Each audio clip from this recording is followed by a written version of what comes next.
오늘 말씀은 시편 15편입니다. 시편 15편 주의 성산에 거할 자입니다.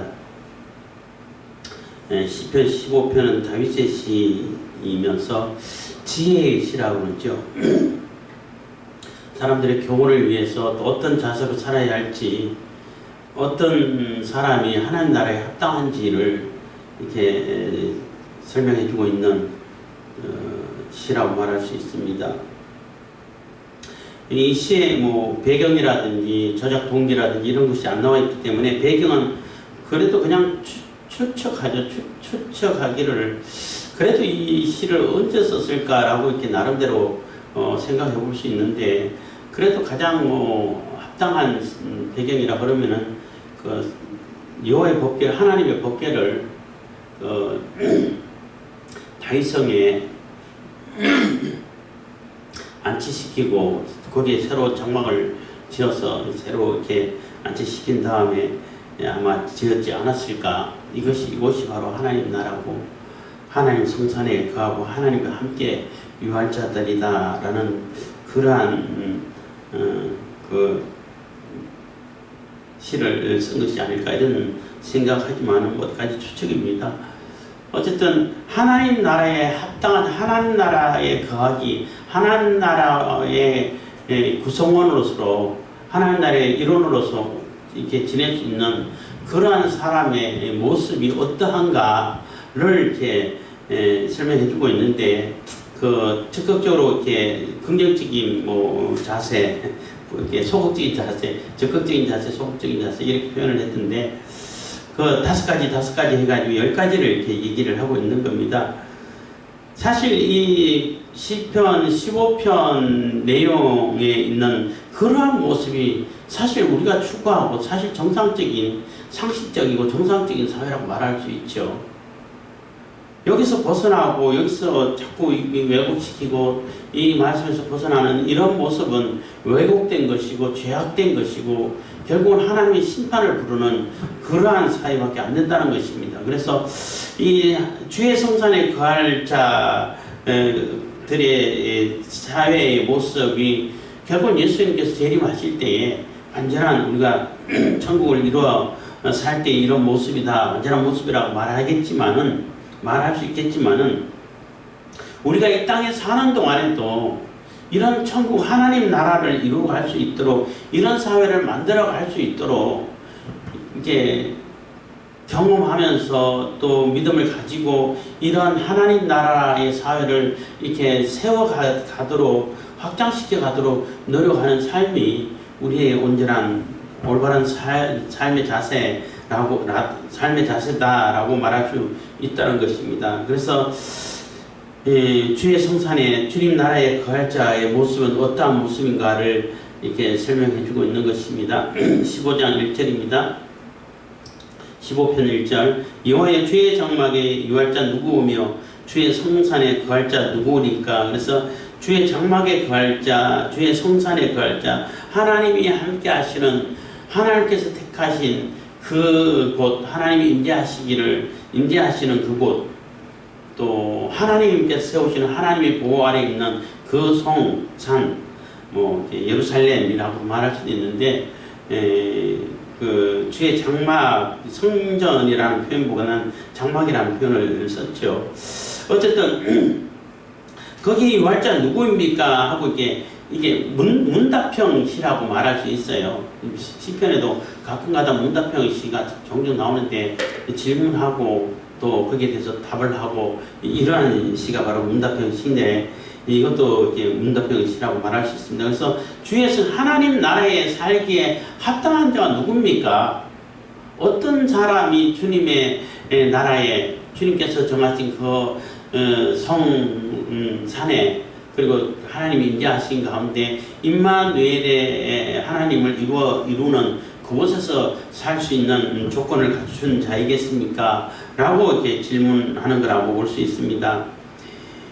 2절 정직하게 행하며 공의를 일삼으며 그 마음의 진실을 말하며. 그래서 그러한 자들은 하나님 나라에 합당한 자, 하나님의 백성으로서의 모습이 합당한 자는 정직한 자라는 거예요. 거짓말하지 않고 요즘 거짓말하면 너무나 이게 거짓말이 오히려 뭐 너무나 당당하게 거짓말을 해가지고 얼굴 하나 안 붉히고 말도 안 되는 거짓말하고 가짜 뉴스를 퍼뜨려서 자기의 정치적 이득을 챙기려고 그렇게 막 퍼뜨렸는데 그게 가짜라는 거 드러나도 한마디 사과도 안 해.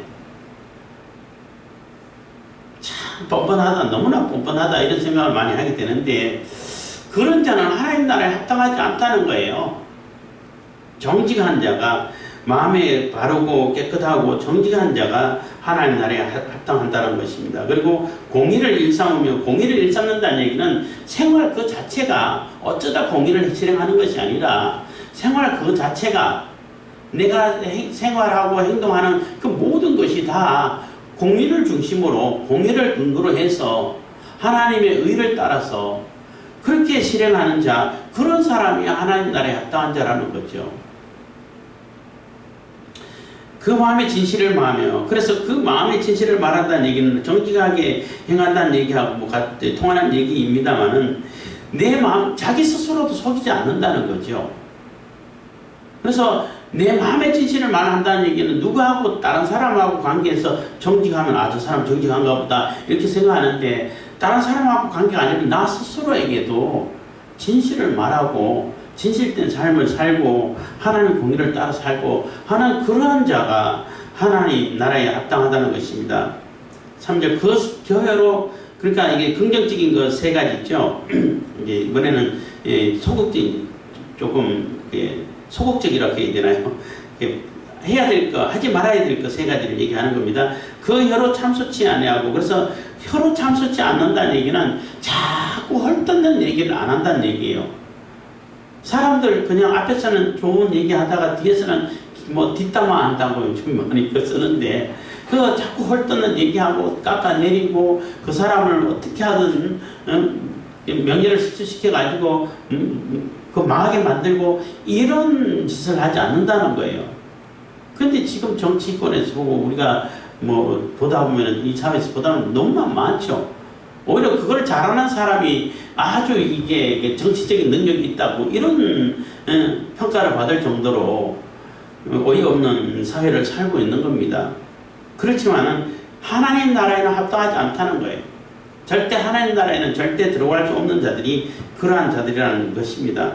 자꾸 이렇게 거짓말하고 또 불의를 일삼고 자기 스스로도 속이고 어떻게 하든 간에 속여서 자기 이득을 찾으려고 하고 자기하고 이렇게 자기가 아닌 다른 사람은 서로 이렇게 경쟁관계 있는 사람은 어떻게 하든 깎아내려가지고 없는 것도 막 만들어고 수없이 만들어내고 너무나 이 비상식적인 일들이 너무나 많이 발견되는데 하나님 나라에서는 합당하지 않다는 것입니다. 그 혀로 참소치 아니하고 그 벗에게 행하지 아니하고, 그래서 그 친구에게 악을 행하지 않는다는 거죠. 사실 친구에게 악을 우리가 잘하고 뭐 어릴 때 잘하고 친구끼리 하면 친구를 뭐 악하게 만들고 이런 사람들은 저 양아치라고 하고 저 조폭세계라든지 우리하고는 도무지 이게 하나가 될 수 없는 그런 세계에서는 있는 일이다라고 생각하는데, 그런데 주로 많긴 한데 지금 우리 사회에서도 친구를 이용해가지고 그냥 돈벌이 하려고 사기치고 이런 일들을 뭐 흔치 않게 볼 수 있죠. 뭐 그 양아치 세계에서만 보는 것이 아니라, 그래서 그 벗에게, 친구에게, 이웃에게 아주 진실하고 또 악을 행하지 않고 서로 협력할 수 있고 서로 돕는 이런 사회를 이뤄가는 것이 그게 하나님께서 기뻐하시는 사회라는 거예요. 그 이웃을 해방치 아니하며, 이 얘기도 마찬가지인데 그 이웃을 해방치 않는다는 얘기는 그 이웃이, 내 이웃이 잘 되는 꼴을 못 보는 사회가 지금 사회라고 할 수 있잖아요. 뭐 우리나라의 속담에도 사촌이 논사하면 배가 아프다는 속담은 그런 속담까지 있는데, 사촌이 논사하면 축하를 해줘야지.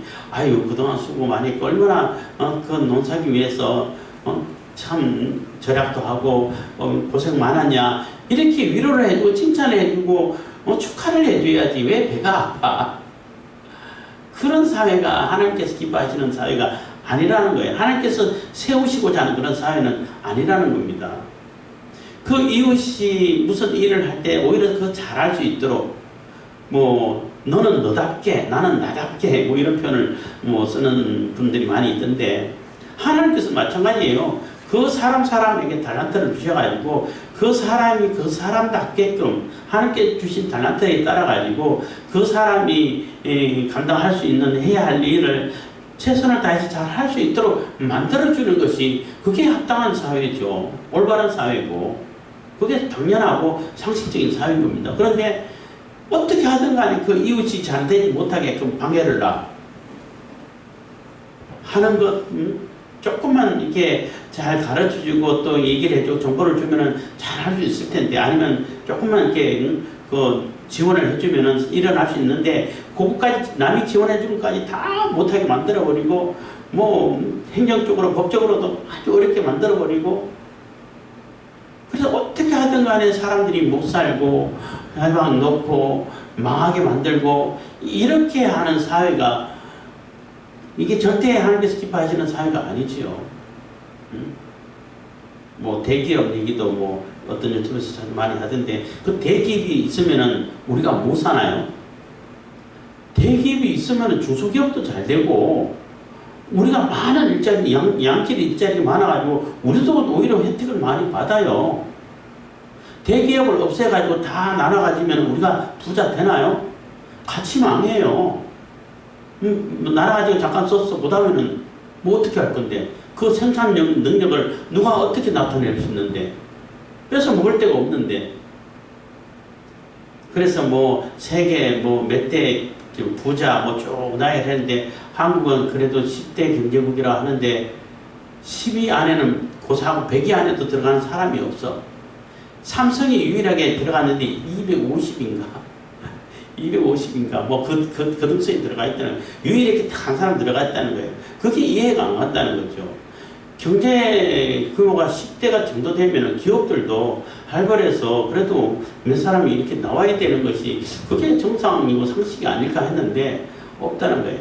그런데 이 한국 사회 분위기가 얼마 전까지 분위기도 그랬죠. 뭐 어쨌든 대기업을 깎아내리고 헐뜯고 그냥 못살게 굴고 다 해체시켜 버리려고 그러고 그래서 스스로 망해가는 거예요. 그래서 지난 정권에서 있었던 일인데 어떤 사회학자가 그런 얘기를 했다고 그래요. 유튜브보다 들었는데 미국 사회, 일본 사회학자인지는 모르겠는데 어떤 데는 일본이라고 그러고 일본 학자라고 그러고 어떤 데는 미국 학자라고 얘기를 하고 했다는데 개인이 자살하는 것은 여러 번 봤는데 나라가 자살하는 건 처음 본다는 거예요. 대한민국이 지금 자살하고 있다는 거예요. 그러니까 얼마나 어이없는 그런 상황을 우리가 겪어왔다는 것을 볼 수가 있지요. 그게 바로 이웃을 해방하는 거예요. 어떻게 하든 못하게 만들고 어떻게 하든 망하게 만들고 그래서 완전히 망가뜨려가지고 자기 혼자 그냥 독차지하려고 그러고 이런 일이 없다는 거죠. 그게 이런 일을 전혀 생각지도 않는 그런 사회가 하나님 나라의 사회라는 겁니다. 이 4절 그 눈은 망령된 자를 멸시하며 여호와를 두려워하는 자를 존대하며 그래서 그 눈은 망령된 자는 멸시하고 여호와를 두려워하는 자를 오히려 존대하고 요게 이제 한 얘기로 같은 얘기로 이게 묻고 있던데 그 망령된 자는 그러니까 해서는 안 된 일을 하는 그 자를 해서는 안 된 짓을 하는 자들을 멸시하고 그들을 오히려 싫어하고 멀리하게 하고 가까이 하지 못하게 만들고 악을 행하고 남을 속이고 뒤통수 치고 그래서 사기치고 겉모술수록 남을 해롭게 만들어가지고 무너뜨리고 이런 사람들을 멀리하는 거예요.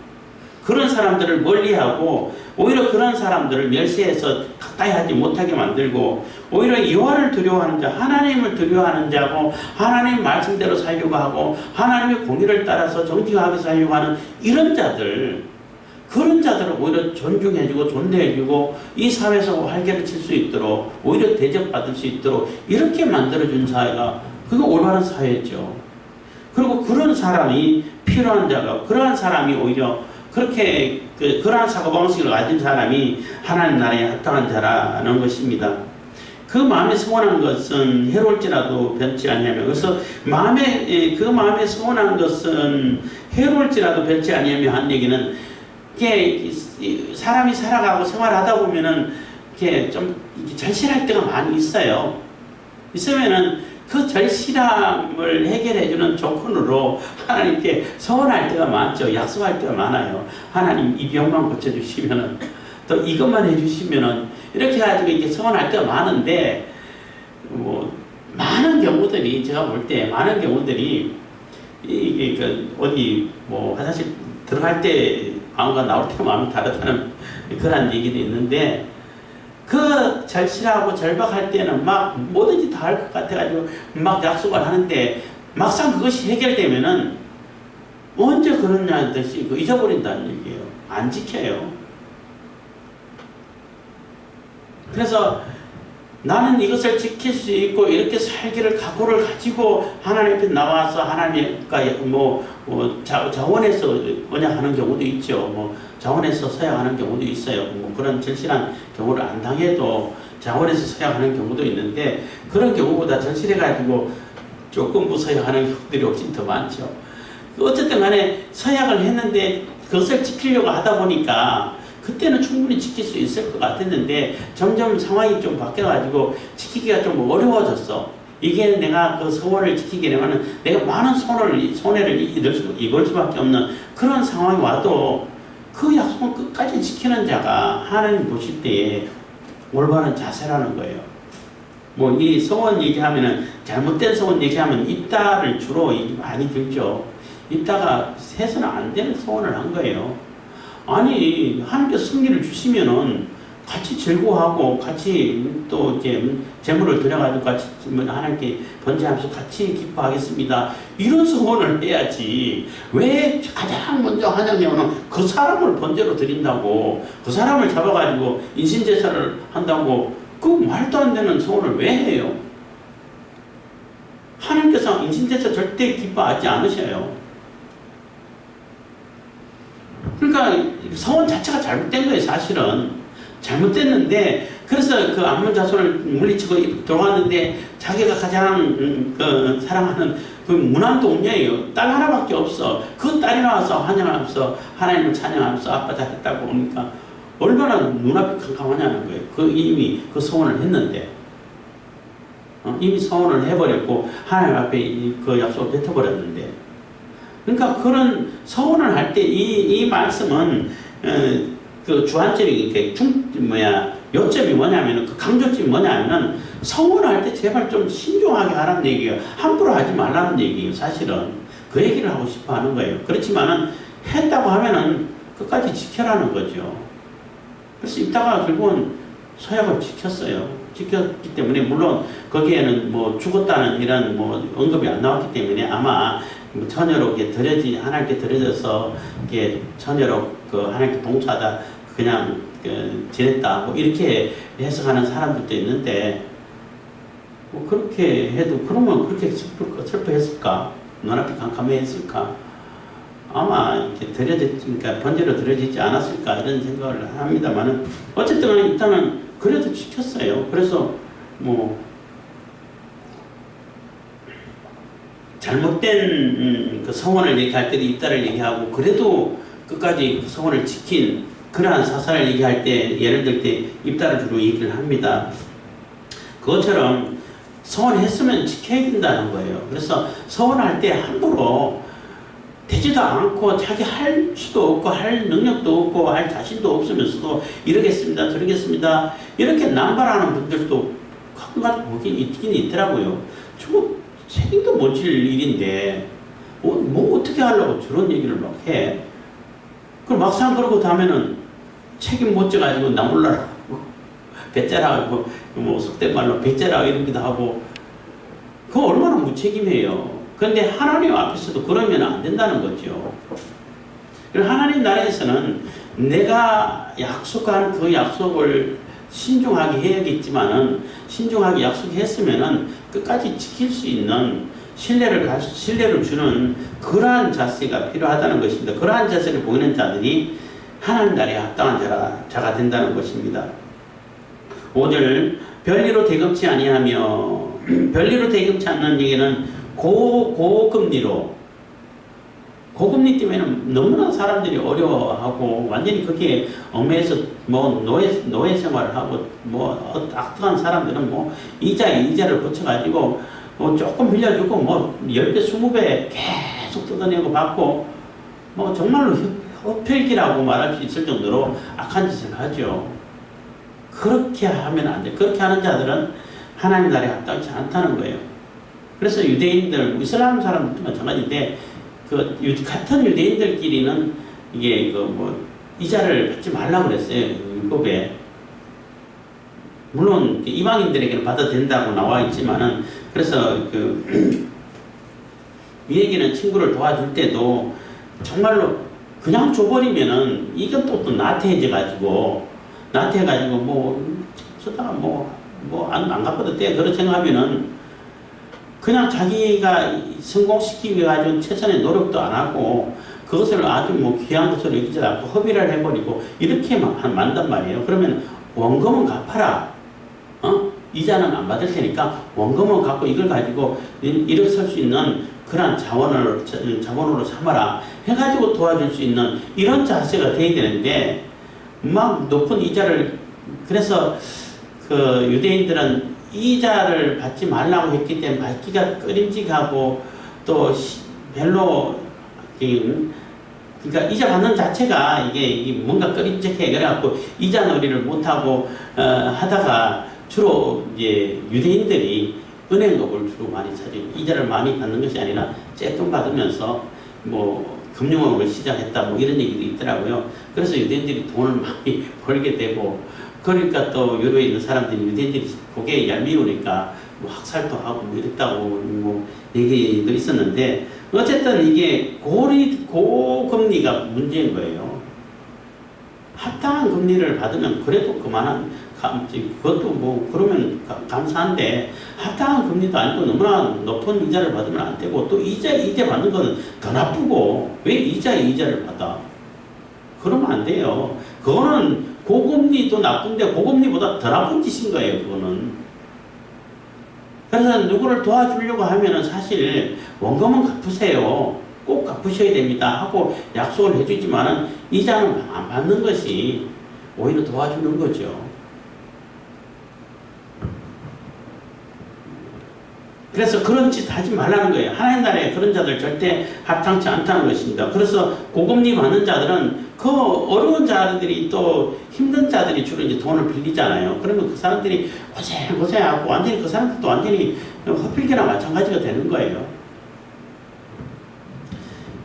뇌물을 받고 무지한 죄를 했지 아니하는 자니 그래서 뇌물 안 받는 거 하나님께서 절대 뇌물을 안 받으시고 뇌물 받는 자들을 진노하신다고 그랬어요. 가정에 이기신다고 그랬어요. 그래서 뇌물 주는 자 우리나라 법도 뇌물 주는 자 받는 자 다 처벌한다고 나와 있죠.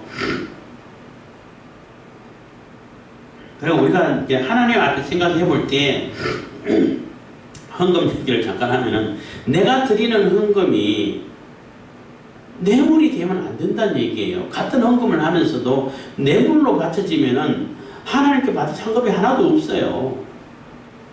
요즘은 얘기 자주 안 했습니다만은 한동안 제가 종종 썼던 얘기인데 사람과 사람 사이에는 이게 거래 관계가 성립이 돼요. 왜냐하면 사람은 완전한 존재가 아니기 때문에 부족한 존재이기 때문에 서로의 필요를 채우기 위해 가지고 거래 관계가 성립이 돼요.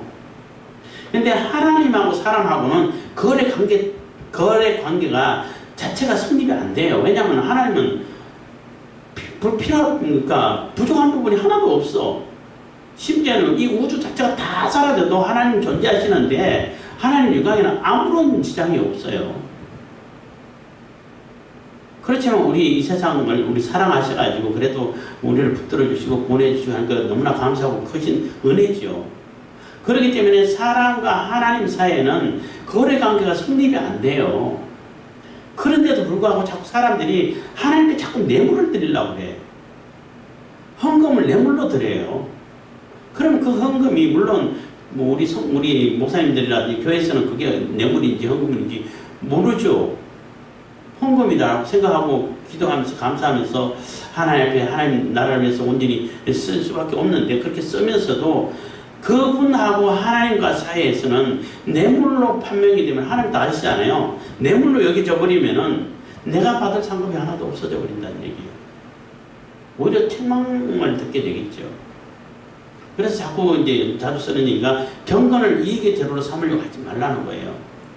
그래서 경건을 이익의 재료로 삼도록 만들어줘야, 그런 방법을 가르쳐주고 그것을 강조해줘야 막 사람들이 막 구름대처럼 모이고 관심을 가지고 뭐 너도 나도 서로 고기 들고 쫓아올 텐데, 그러지 않으면은 별 관심이 없어요. 내한테 이익이 안 되면은.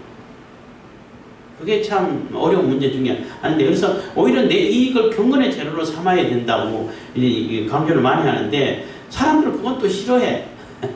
좋아하는 사람도 있어요. 정말 충실한 사람 있고 하나님 나라를 위해서 힘쓰는 사람도 있고 한데, 보편적으로 사람들은 별로 안 좋아하는 것 같습니다. 그래서 사람과 사람 사이에는 거래관계가 형성이 되기 때문에 거래관계를 분명하게 해야 돼요.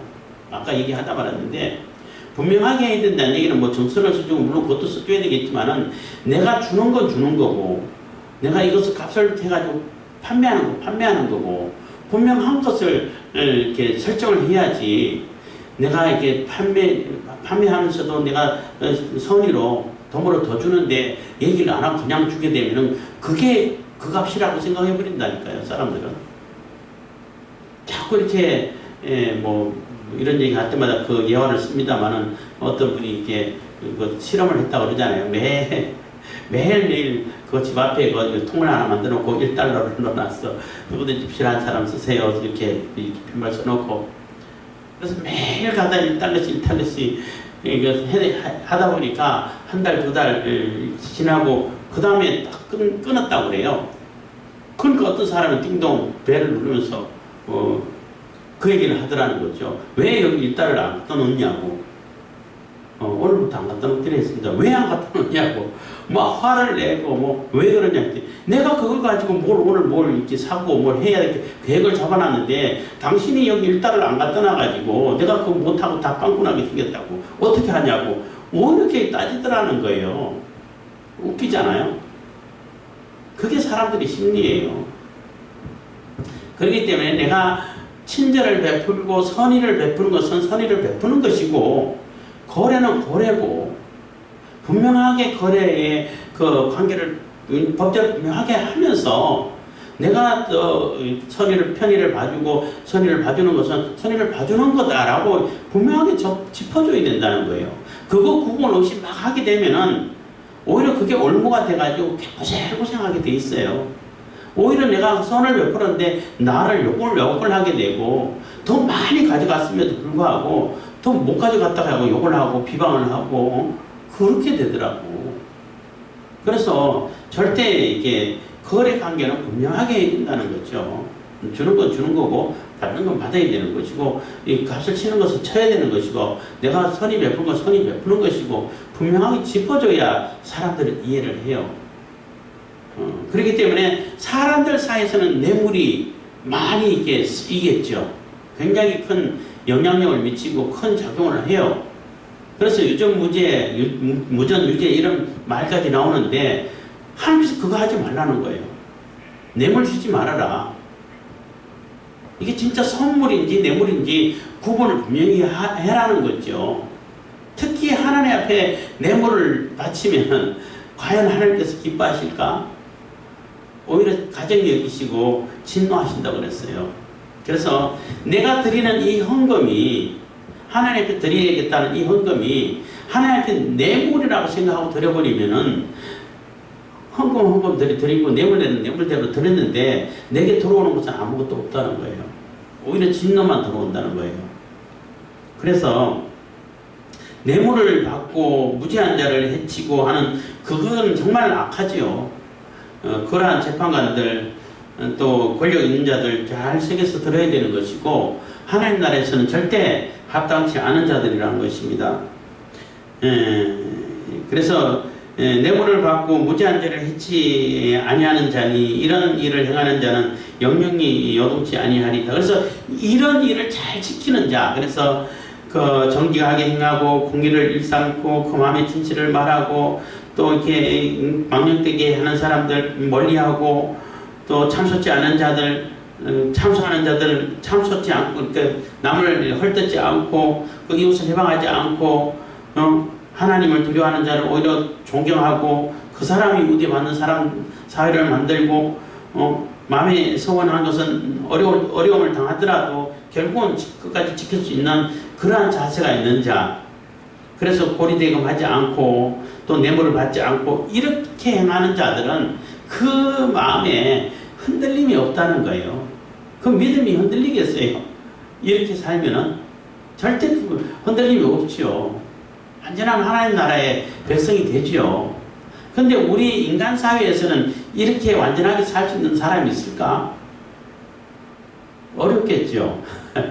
그래도 이걸 기준으로 해가지고 하나님의 백성들의 모습을 찾아갈 수 있어야 되는 거예요. 그래서 내 혼자 안 되기 때문에 성령을 의지하고 예수님을 의지하고 예수님의 공로로 칭의 받아서 의롭다함을 받아서 성령의 능력을 힘입어서 하나님 나라의 백성이 되는 거예요.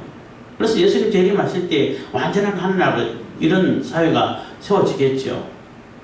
그래서 우리가 바라봐야 되고 정상이다, 상식이 통하는 나라다, 상식이 통하는 사회다 라고 말할 때 이런 사회가 만들어지고 형성될 때에 그 사회가 정상적인 사회다라고 말할 수 있다는 거예요.